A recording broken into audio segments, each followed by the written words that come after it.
Olá, eu sou a jornalista Adriane Werner e este é o nosso Voz da Igreja Entrevista. Há um ano ele sofreu com a doença da Covid, precisou ser internado e Curitiba toda viveu uma verdadeira comoção, uma forte corrente de oração e graças a Deus ele já está aqui com a gente. O nosso convidado especial desta semana é o reitor do Santuário de Nossa Senhora do Perpétuo Socorro, Padre Celso Cruz. Olá, padre, que bom tê-lo com a gente aqui no Voz da Igreja Entrevista. Obrigado, é uma alegria estar aqui, né, falando um pouquinho da minha experiência. Agradeço o convite e sempre bom a gente falar das experiências de vida que a gente vive, porque também serve de aprendizado, de alerta, né, para tantas pessoas também.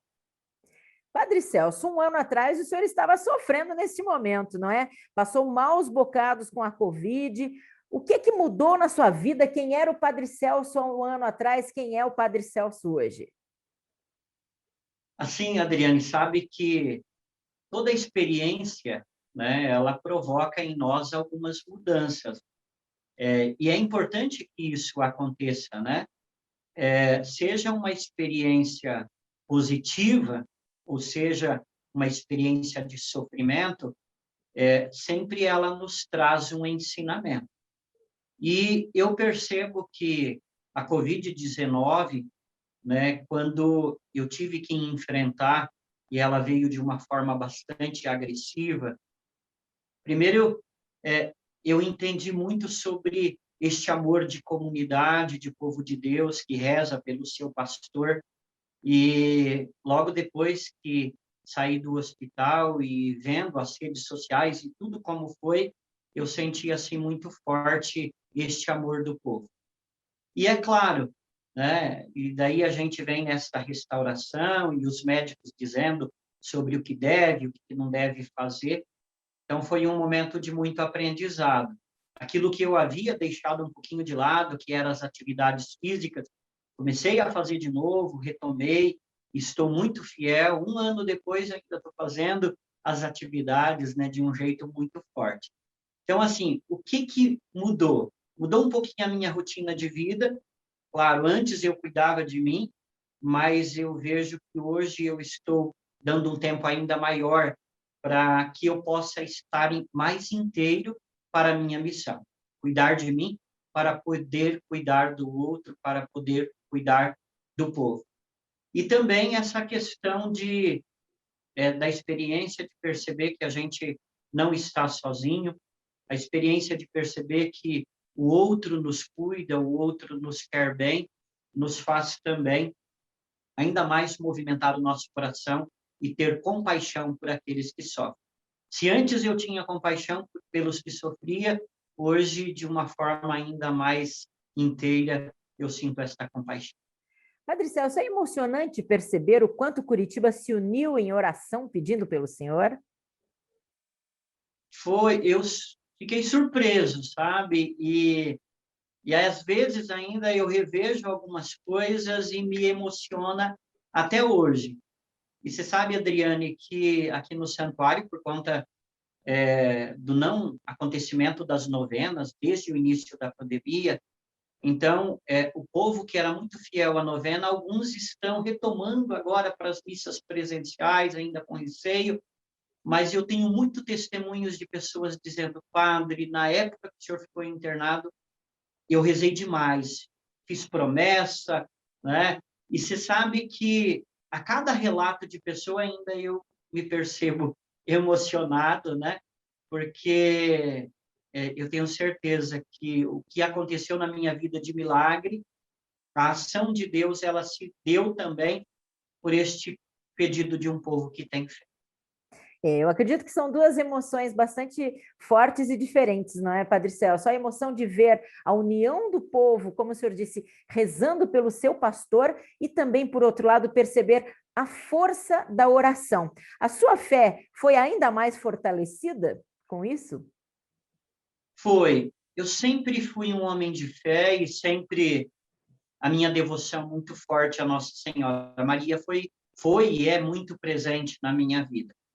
Mas sabe, Adriane, que quando a gente está no leito de hospital e que a gente se percebe tão frágil, né?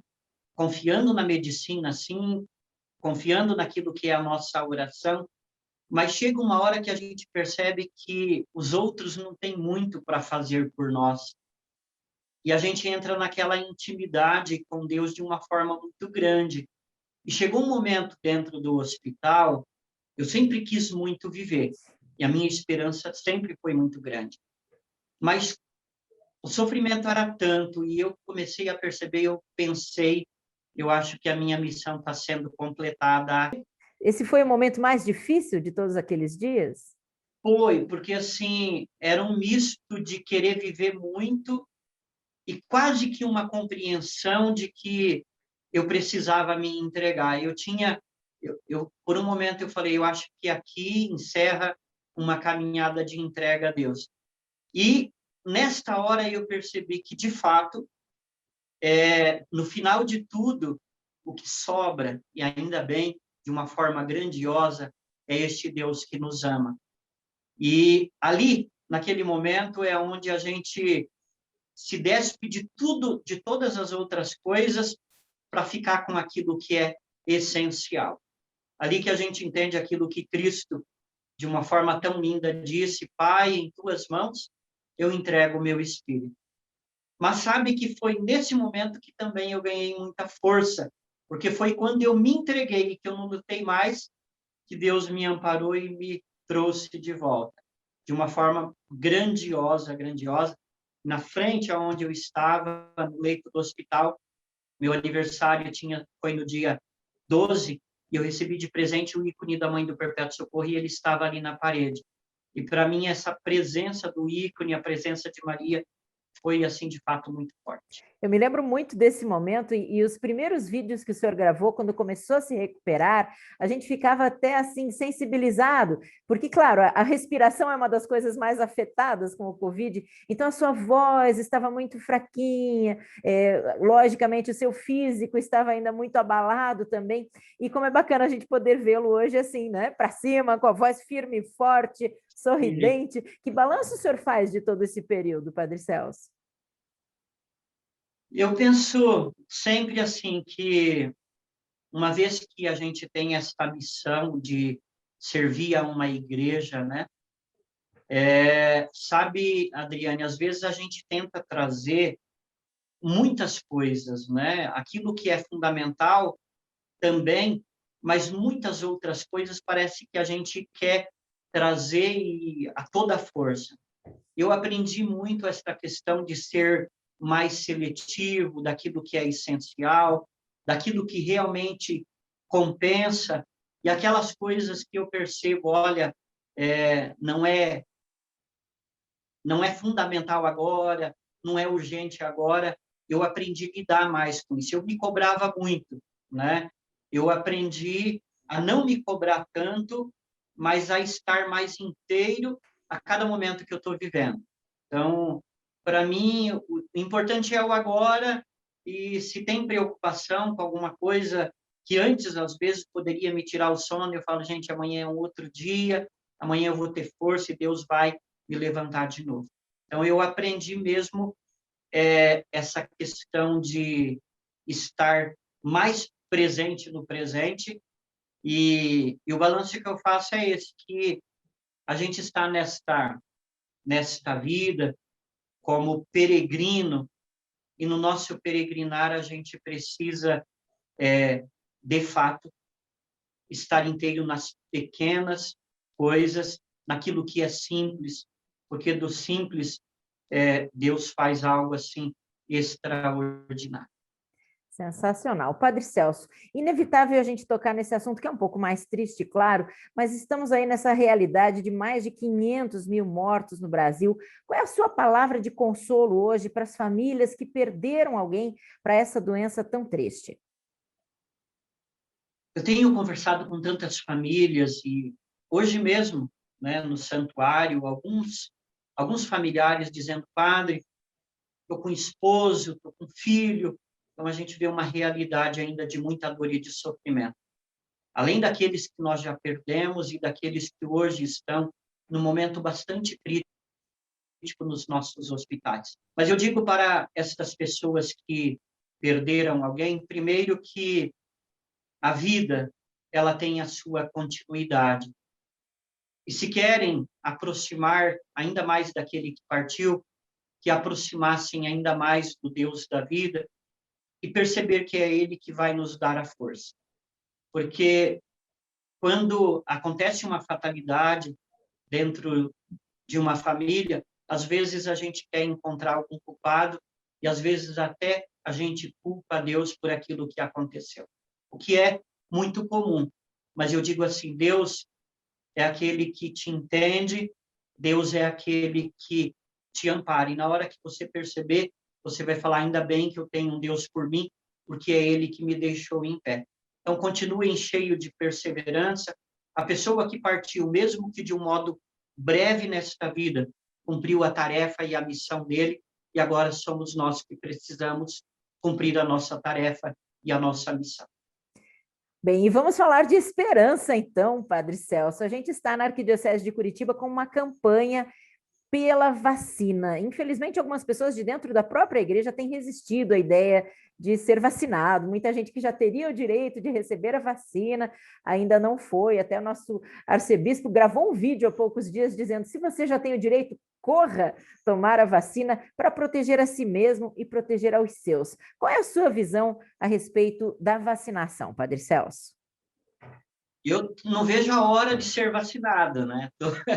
E está agora na próxima, o pessoal que vai vir aí agora, e eu me encaixo dentro por conta da idade de 47 anos. E eu digo assim, eu tenho encontrado também pessoas que estão resistentes. E quando elas me perguntam, padre, como eu devo proceder? Eu digo, vacine. Assim, a ciência, ela está aí para nos ajudar, para nos amparar. Quantas vacinas, né, para outros tipos de enfermidade têm nos ajudado tanto? E essa vem também como uma resposta para esta enfermidade. E eu acredito muito que quanto mais agora pessoas sendo vacinadas, esta realidade de dor e de sofrimento será diminuída e daqui a pouco nós estaremos voltando àquela normalidade dos encontros. Então, vacina sim, precisamos, né, desta resposta alegre de esperança de todos. Como diz a nossa campanha, Arquidiocese vacina, eu apoio. Exatamente. Que bacana. Padre Celso, vamos torcer para que realmente estejamos na reta final no combate a esta triste doença, mas quero dizer que é uma alegria vê-lo com um sorriso no rosto, vê-lo com a voz firme e forte, com o físico totalmente recuperado, cuidando bem da saúde e podendo ser luz a todo o seu rebanho. Muito obrigada, longa vida ao Padre Celso e esteja sempre conosco, viu? Muito obrigado pelo carinho sempre e que Deus abençoe a todos que estão acompanhando este momento. Amém. Até uma próxima oportunidade. Um grande abraço para o senhor. Abraço.